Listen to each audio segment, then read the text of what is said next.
now let us have a look at the network diagram. This is a very helpful tool. And the purpose is that you now can very easily define the order of all the activities and tasks of your project. So it doesn't matter how you do it, if you do it with sticky notes, if you do it with a tool, or if you do it on a whiteboard, don't forget to create a network diagram. I usually prefer using sticky notes or some helpful software, and now we want to do it here on the board.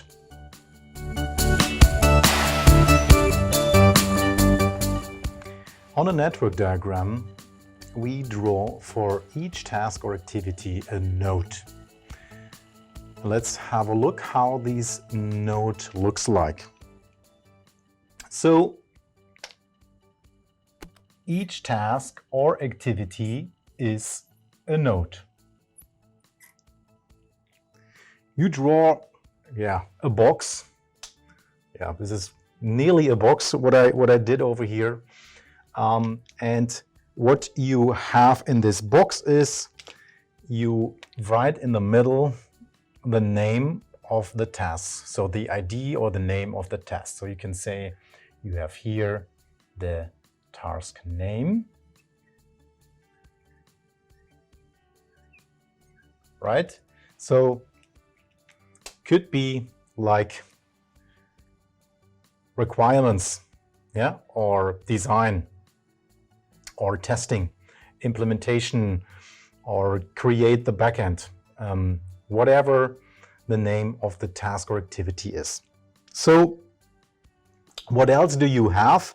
So next, you have an estimation. So how long is the duration for finishing this task?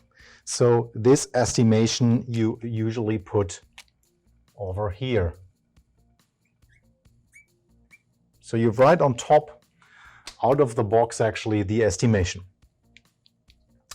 There are different syntaxes. So if you look up in the internet, some write the estimation inside the box over here.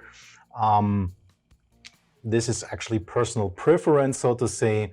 There's one benefit if you write it on top of the box, and this is what I tell you actually later when you calculate the forward pass, so to say. The next is the early start, and early finish. You write them on the top left and on the top right. And what you also have is the late start, and late finish numbers.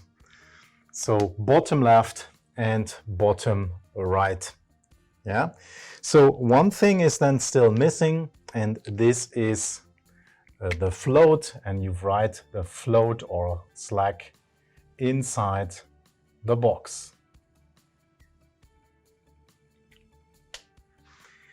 This is actually how a node in the network diagram looks like. In the middle, the name, early start, early finish, the estimation on top, late start, a late finish, and the float or slack inside the box on the right side.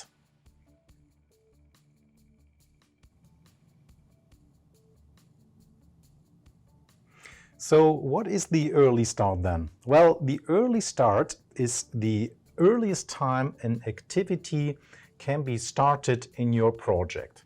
So ES, earliest activity start time.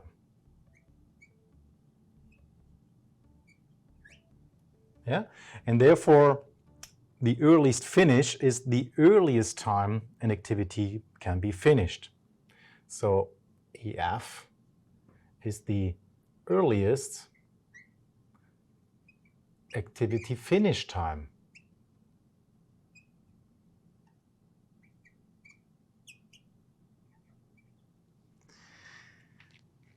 And the other values we have are the latest start and the latest finish. So, and of course, latest start means this is the latest time that an activity can be started on your project.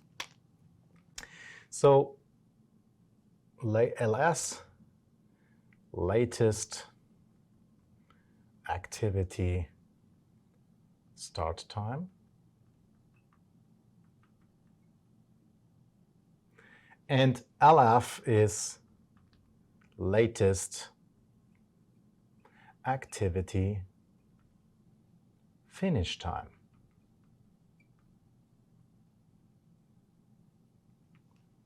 Right? So what else do we have? We have the float. And the float is the time an activity can be delayed without delaying the project date or delaying an important milestone. Yeah, so float or slack. Float or slack. So you pretty often hear the term slack as well. Is the time an activity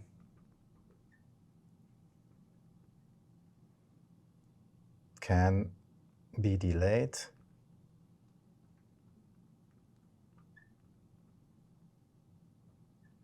without delaying the project.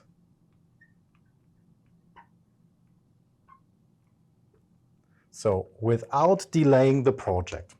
This is important. So this means you have some buffer, so to say.